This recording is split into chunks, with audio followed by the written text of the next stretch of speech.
Good morning. My name is Steve Cole. I'm the Captain Commanding of the Lexington Minutemen Company. And on behalf of the Lexington Minutemen, it is with profound gratitude and great pride that I welcome you here today on this beautiful and sacred morning on the historic Lexington Battle Green.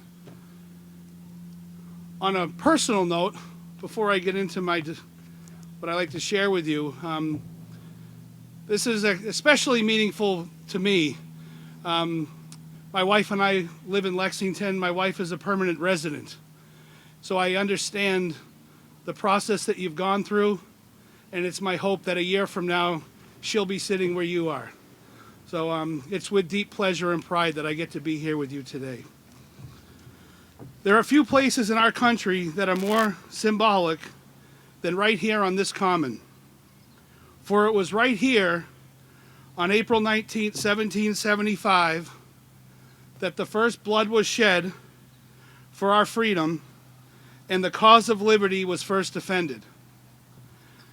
Not in speeches or documents, but in actions, with courage, conviction, sacrifice. Captain John Parker and roughly 80 local men, ordinary citizens, stood shoulder to shoulder against the most powerful army in the world. Although they drilled twice a week for about a year and a half, they were not professional soldiers. They were farmers, blacksmiths, craftsmen, merchants. They were husbands, fathers, and sons.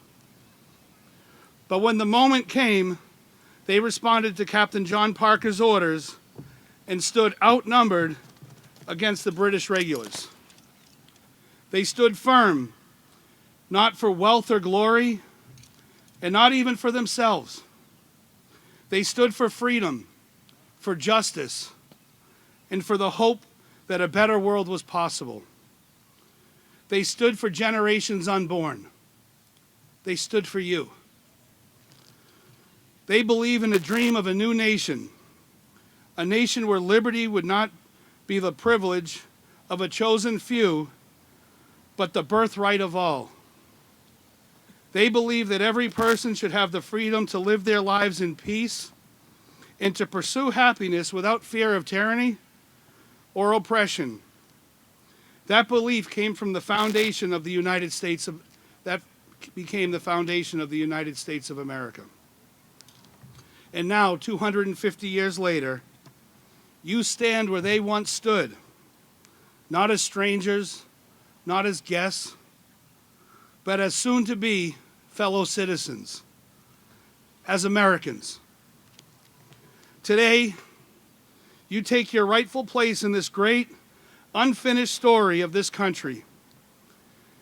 You bring with you your languages, your cultures, your faiths, your families, your hopes, and your dreams.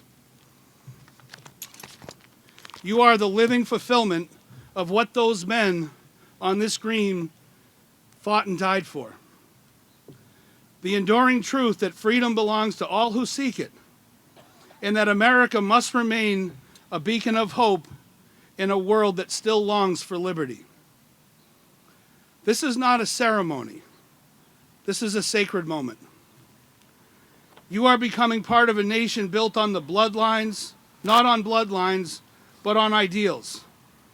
A nation bound together, not by ancestry, but by the powerful belief that all people are created equal and that the government exists to serve its people, not to rule over them, but to protect their rights and reflect their will.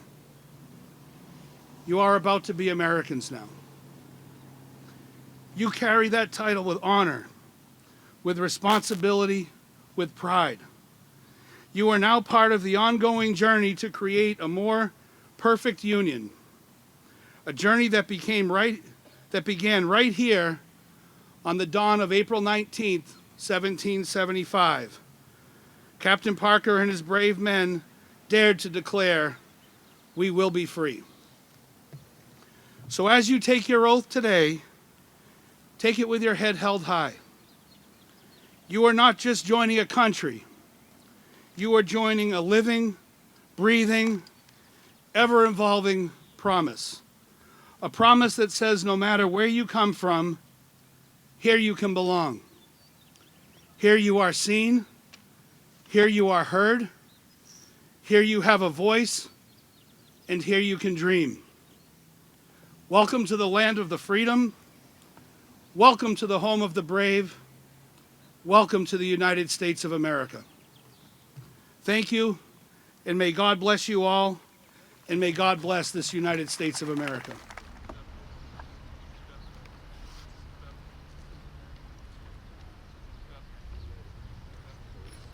Oh, say, can you see by the dawn's early light what so proudly we hailed at the twilight's last gleaming, whose broad stripes and bright stars through the perilous fight o'er the ramparts we watched were so gallantly streaming, and the rocket's red glare, the bombs bursting in air, gave proof through the night that our flag was still there. Oh, say, does that star-spangled banner yet wave o'er the land of the free and the home of the brave?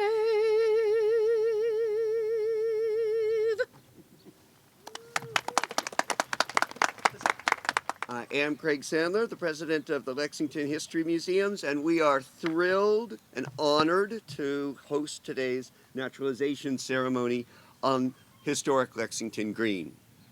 It's a delight, a privilege, a pleasure to see you all here today.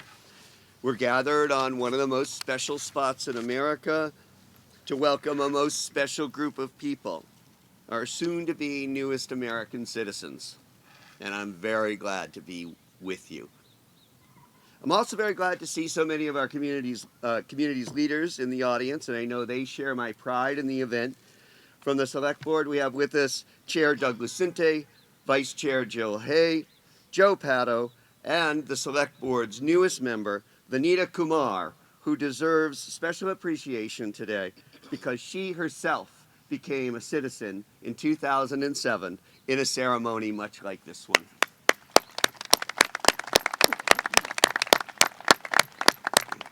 We also want to recognize Lex 250 Chair Susie Berry, who's basking in the glow of a job well done.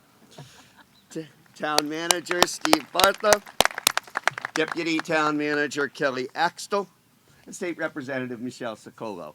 If I've overlooked anyone, forgive me. Now, even in turbulent times, America still stands for freedom and opportunity and respect for people from all walks of life. The citizens of Lexington who fought here 250 years ago sparked a revolution based on the principles of equality and human rights. These principles are definitely still alive, and we reaffirm them here today. By taking your oaths as citizens here today, you are making this place even more historic and even more sacred. As far as we can determine, you are the first group of people to become citizens on this hallowed ground.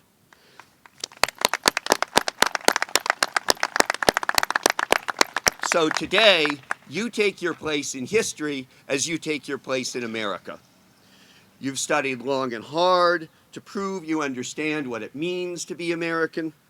We're thrilled to welcome you as citizens, and we know you'll make the nation stronger. Thank you very much.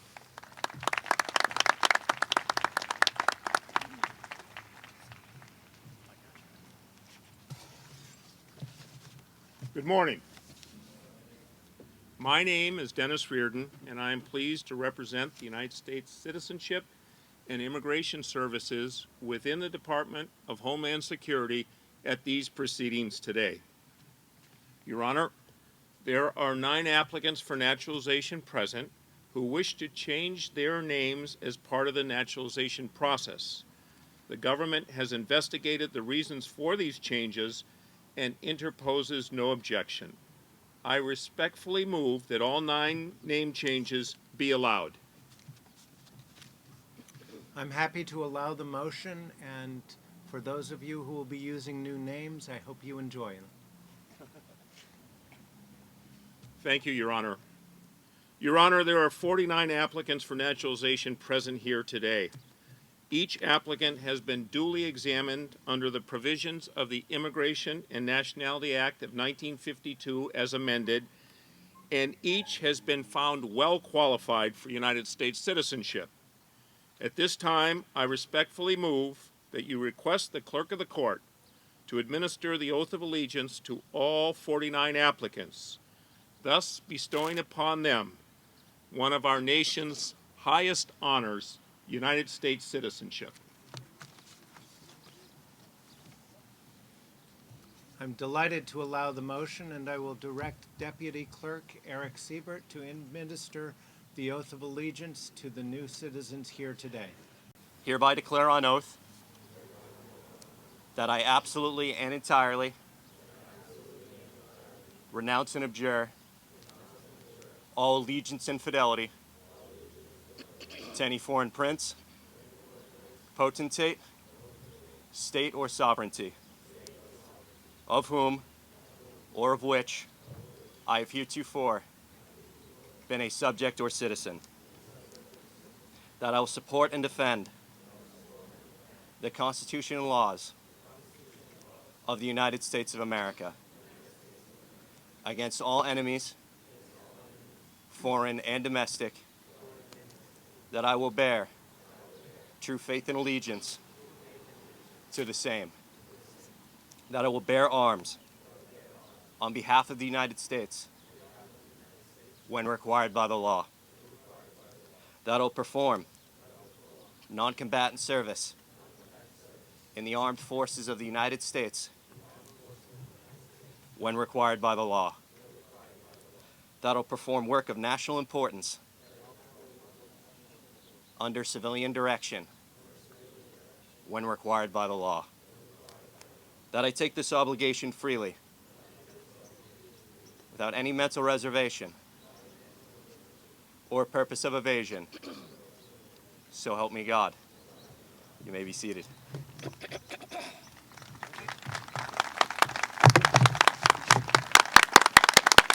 This is a day you will remember for the rest of your lives. You've worked and studied to reach this moment, and you have obtained the honor and privilege of citizenship. And you really know the value of citizenship. Americans who were born here may sometimes take it for granted. And this town green is just a wonderful setting for this ceremony as we commemorate the 250th anniversary of the first battle in our country's war for independence. And I didn't know that this was the first time there's been a naturalization ceremony here on this green. I hope it won't be the last, but I know it's taken great effort by the Lexington town, by the Historical Society, by the Minutemen and Color Guard, by the police. Thank you to everyone for making this happen. This truly is a perfect place for a ceremony like this. And now, 250 years ago, there was a battle right here that demonstrated the bravery and determination of a small, heavily outnumbered band of men who stood up against the greatest military power the world had ever known. The battle here marked a starting point in the long struggle to build a nation and to shape our understanding of what that nation is. It was a long journey from that initial skirmish to ultimate military victory. And it took another 6 years and the intervention of a great military power to complete the war. But the momentum that we trace back to that time was not just military. From John Adams in Massachusetts to Thomas Paine in Pennsylvania to Thomas Jefferson and James Madison in Virginia, the response to heavy-handed royal rule over the American colonies grew into a full-fledged embrace of a new vision of human society and self-governance. A little more than a year after the battle here on this green, in June of 1776, delegates from the 13 colonies came together in Philadelphia and asked Thomas Jefferson to take the lead in drafting a Declaration of Independence. What emerged was the greatest political manifesto ever written. The Declaration reframed and reshaped the ongoing struggle. It was no longer just about independence from England. It was about a new conception of human liberty. The words of the Declaration began a change that has echoed down through the ages. You see, right there, in the first paragraph, was a bold assertion that challenged everything that had gone before. This was the idea, which was described as self-evident, that all people are created equal. And that idea has grown and spread through the following years in ongoing struggles within our country. When those words were first written, most of the authors had in mind the equality of land-owning white men. But in struggles to come, including a bloody civil war, the concept of equality took shape as the principle we embrace today. Those ensuing struggles fundamentally changed our understanding of whose rights are protected under our Constitution.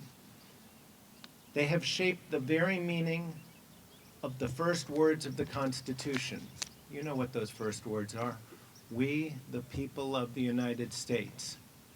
Now, I'm here today as a representative of the United States District Court for the District of Massachusetts. And as you know from studying for your citizenship examinations, the courts are a critical part of our system of constitutional government. The Constitution is a covenant, an agreement among the people of the United States. It has been our guide as a country since it was ratified in 1789, and it's no accident that it begins with the words, "We the people of the United States." Those words tell us that our republic was formed around the idea that power is held by and comes from the people. The Constitution outlines the structure of our national government, but it does much more than that. It also reflects our core values as a nation. It sets the terms for what President Lincoln unforgettably described as government of the people, by the people, for the people. Now, at the start, there were only 13 states involved in ratifying the Constitution. Today, our union is comprised of 50 states, with over 330 million citizens. That is one way our country and our Constitution have grown. Perhaps more importantly, in the growth of our Constitution and our nation, we have changed in critical ways our understanding of who are we, the people of the United States. The Constitution was originally written to permit slavery. Now it abolishes slavery and guarantees all citizens equal protection of the laws. The Constitution now guarantees women the right to vote. And as a new citizen, you are now part of we the people. And you now share in the rights and responsibilities held by all Americans. You've just taken an oath of loyalty to the Constitution. This is a solemn, conscious commitment to America's enduring principles and ideals. The oath of allegiance, which you just recited, calls upon you to support and defend the Constitution and laws of the United States against all enemies, foreign and domestic, and to bear true faith and allegiance to the same. You do not take an oath of allegiance to any person, to any political party, or even to any state or local government. Your oath is to the Constitution, which has long been the cornerstone in the system of ordered liberty that has been the greatest treasure of this nation. It is our shared commitment to the rule of law that allows citizens of the United States to build their lives in confidence that their rights will not be arbitrarily taken by any individual or faction. That is the foundation upon which our nation is built. Now, as citizens, we, or our forebears, have all taken different paths to be part of this nation. And today I'm excited to see just how many countries of origin are represented here. So I'm going to call out by country, and I'm going to ask you to stand up and please wave. We have one person here from Albania.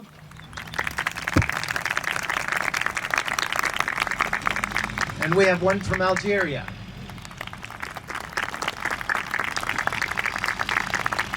We have 4 from Brazil.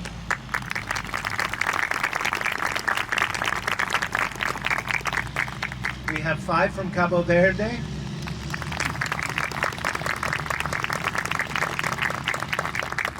We have 2 from China.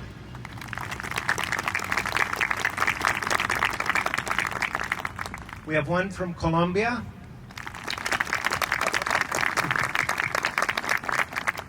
We have 5 from the Dominican Republic.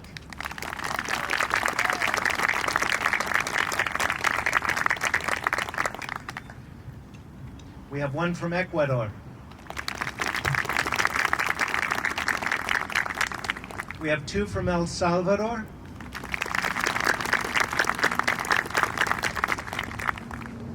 We have 1 from Ethiopia. We have 1 from France. We have 2 from Germany.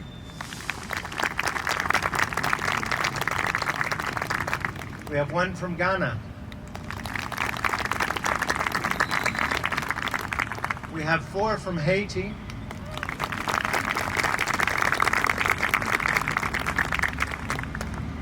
We have 2 from India.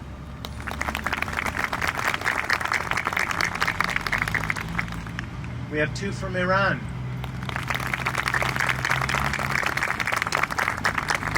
We have 1 from Ireland. We have 3 from Jamaica.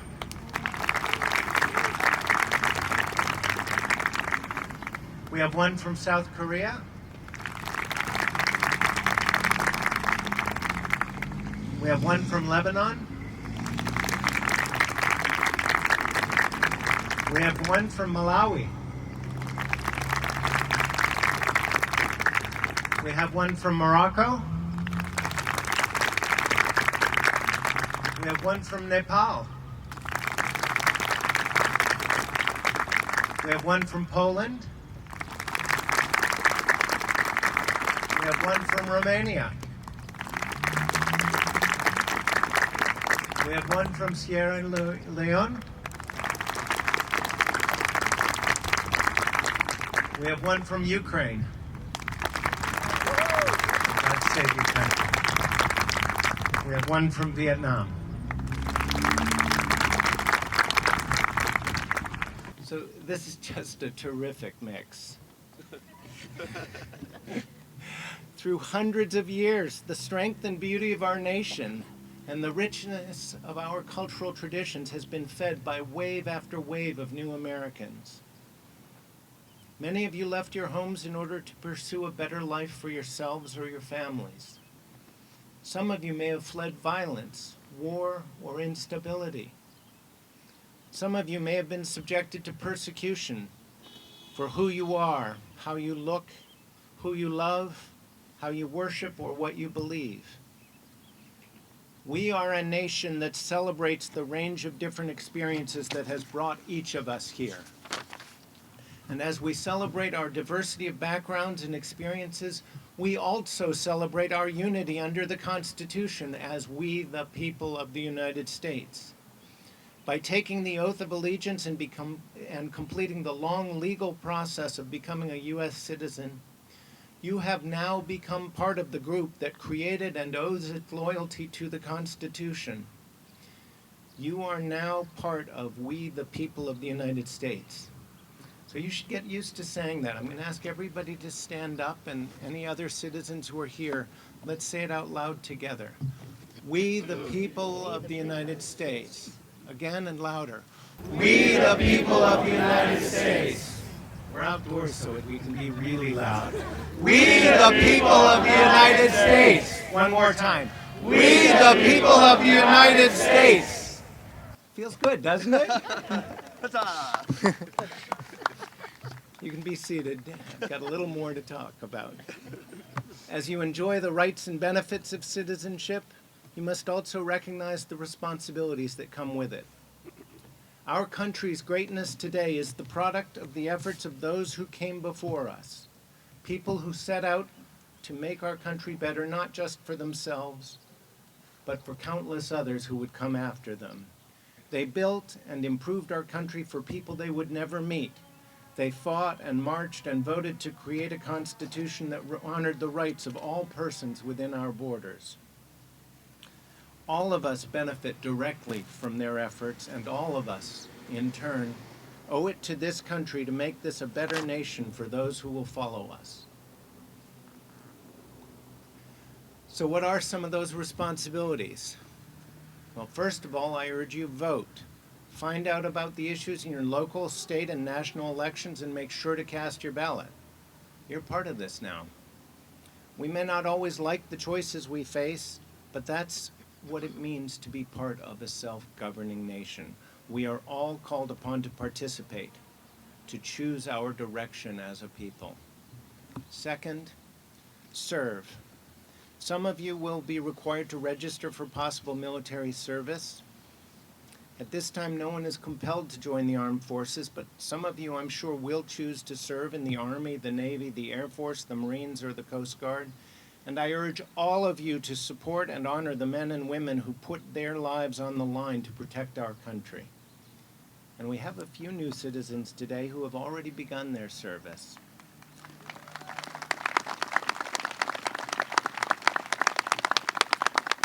I'd like to honor them now, and I'll ask each of you to stand when I call your name.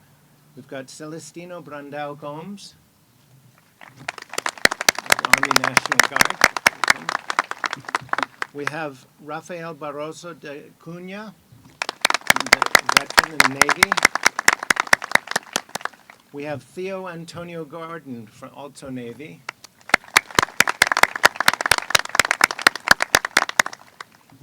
We have Mirek Michael Jarzynski from the Air Force Reserve. And we have Nat Yu Ho from the Navy.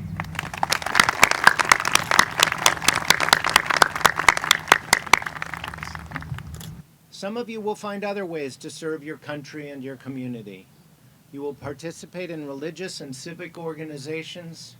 You will start businesses. You will support your families and educate your children. These are all ways that Americans create a nation of caring and prosperity. And third, when I talk about service, as a judge, I have to emphasize a key right and responsibility that involves direct democracy. I'm talking about jury service. Jury service is something that makes the United States nearly unique in the world. See, American democracy is founded on the idea that ordinary people, under the rule of law, are capable of responsible self-government. And that doesn't just mean voting to select representatives, it also means directly deciding some of the most important disputes that affect individuals and businesses in our country. In this country, the government can accuse an individual of a crime, but only a jury of citizens, ordinary citizens like yourself, can find that person guilty. So every day in the federal courthouse where I work and in the courts of the Commonwealth of Massachusetts, ordinary citizens perform this vital duty. You will, at some point, receive a summons for jury duty, sometimes for the federal court, more often for a Massachusetts court. You're required to attend, But beyond that, I hope you will cherish this as an opportunity to experience what it means to be one of we the people in a country where the people govern. So to wrap up, it's truly a privilege to stand before all of you today as you take your oath of allegiance. I want to congratulate you and your families and all in the audience. We are so fortunate to welcome you as citizens of this great country. So congratulations. Please give yourselves and each other a round of applause.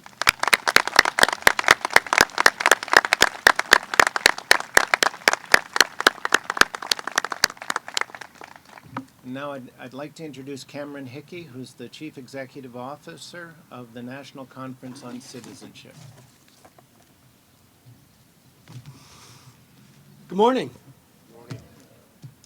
Thank you, Judge Levinson, and thank you to the Lexington History Museum for organizing what's really an extraordinary day. And I'd also like to thank Michael and Julie Weiser for helping to sponsor this event. But most importantly, I want to thank everyone for being here. It's an amazing cap to what's been a really powerful and moving weekend for me, and I think for anyone else who is a resident of Lexington or in the area. I'm so glad that this is the final step in our celebration of our 250th anniversary here. I want to thank all of you for being here at this special ceremony, and I am here to congratulate you as our newest American citizens. It's a profound honor for me to be here today, representing the National Conference on Citizenship. We were chartered by Congress over 70 years ago because our organization is dedicated to fostering active, engaged citizenship across the United States. For decades, we've proudly facilitated naturalization ceremonies like this one because we feel these moments vividly remind us of the incredible power and potential of citizenship. I first attended a naturalization ceremony more than 30 years ago, proudly watching the man I call Dad, technically my stepfather, become an American citizen. He grew up under a dictatorship in a country burdened by severe economic hardship. Seeking freedom and opportunity, he came to America and started a new life. My dad worked tirelessly in the kinds of jobs familiar to many new immigrants, as a cab driver and a cook, to give me and my 4 siblings a future filled with possibilities. Witnessing him take the same oath you took today shaped my understanding of what it truly means to be an American. It's about courage, determination, resilience, and an unwavering belief in the promise of this nation. I also know that just as my dad was supported by friends, family, and neighbors, each of you had loved ones who helped make this moment possible, many of whom are here today. I want to thank and honor you as well. This celebration is for you too. It's particularly meaningful that today's ceremony takes place here on Lexington's Green, as we commemorate the 250th anniversary of the start of the American Revolution. On this ground, ordinary people took an extraordinary stand against tyranny and for liberty, justice, and democracy. Before the revolution, they were subjects. After, they became citizens. Their bravery and sacrifice demonstrate the power of active citizenship has to transform the world for the better. As you become citizens today, it's critical to recognize that the new rights you gain come with tremendous responsibility. It's now your duty to exercise these rights and endow them with meaning. Citizenship demands your active engagement. Today, you gain the right to vote, to actively participate in our democratic process. But citizenship means much more than just voting. For you, and for all of us, citizenship is about the role you play in improving your community, the voice you use to speak up for what's right, and critically, to do everything you can to protect the values of freedom and equality first defended right here. Benjamin Franklin famously stated, upon the founding of our new government, that we now have a republic if you can keep it. This was a direct call for active citizenship and collective responsibility. The rights and freedoms that define America require continuous nurturing, defending, and renewing by each new generation of citizens. Your new responsibilities as citizens echo those of the revolutionaries who stood here in Lexington. ordinary individuals who understood that freedom depends on the involvement and commitment of every citizen. As Americans, you now inherit the responsibility to carry forward their legacy, nurturing democracy through participation and upholding the rights and freedoms you worked so hard to earn. I congratulate each of you again on reaching this remarkable milestone. Embrace your citizenship proudly, actively, and passionately. Continue the tradition of courage and commitment exemplified here in Lexington 250 years ago. Your journey as Americans begins today, and our nation is stronger and richer because of you. Thank you and congratulations to my new fellow Americans.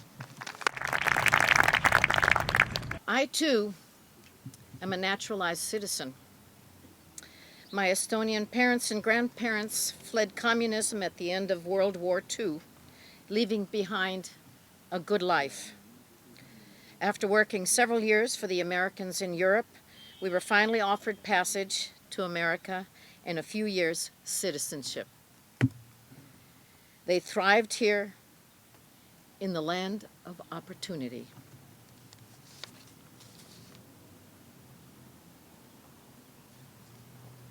My citizenship papers when I was a wee thing.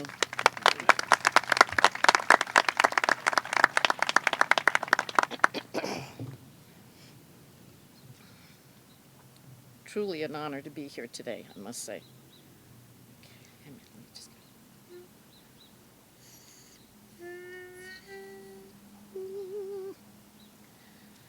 Oh, beautiful for spacious skies, for amber waves of grain, for purple mountains, majesty above the fruited plain. America, America, God shed his grace on thee, and crown thy good with brotherhood from sea to shining sea.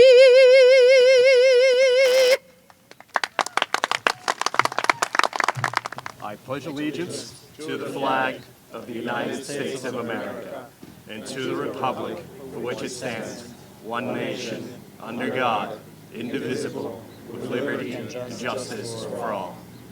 God bless America, land that I love. Stand beside her and guide her through the night with the light from above. From the mountains to the prairies, to the oceans, white with foam. God bless America, my home, sweet home. God bless America, my home, sweet home. Good try. Good job. Great job. Congratulations.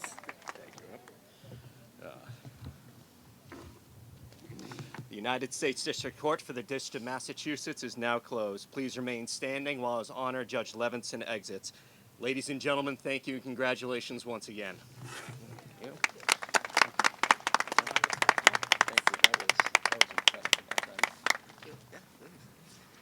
All right, we're all good. Do you want me to carry anything for you? Yeah, here. Now, I'll be next introducing one of Lexington's leading ladies, Sophia Ho.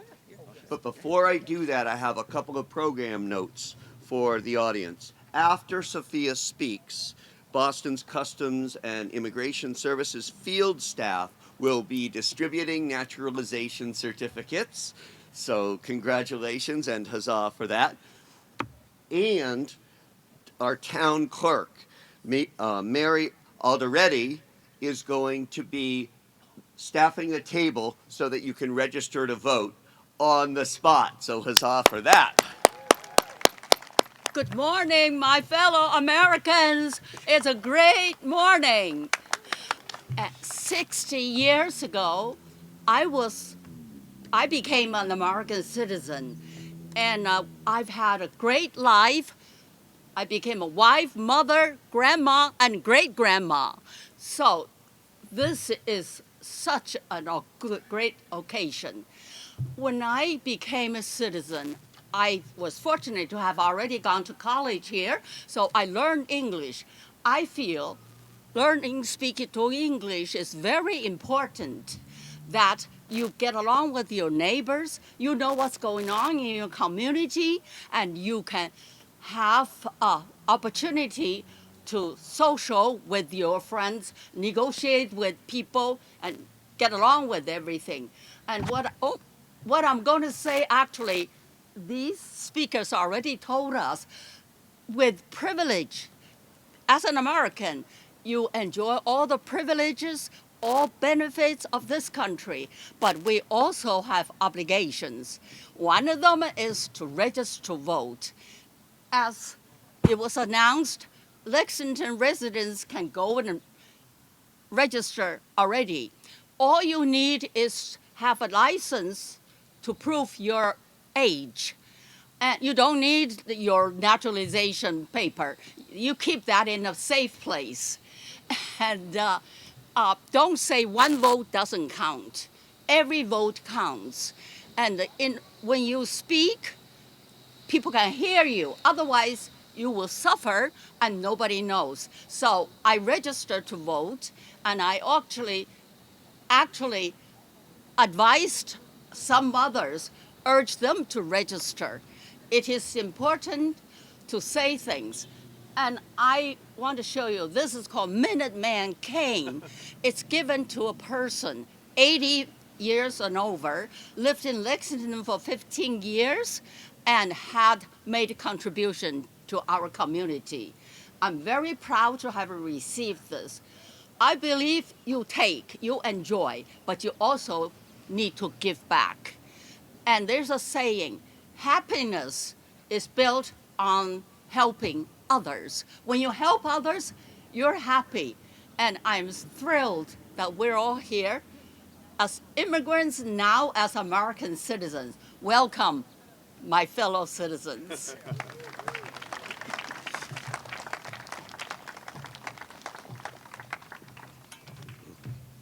Very well done, my friend. Well, with that, thank you all for coming.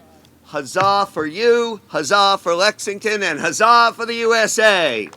Have a great afternoon. Congratulations.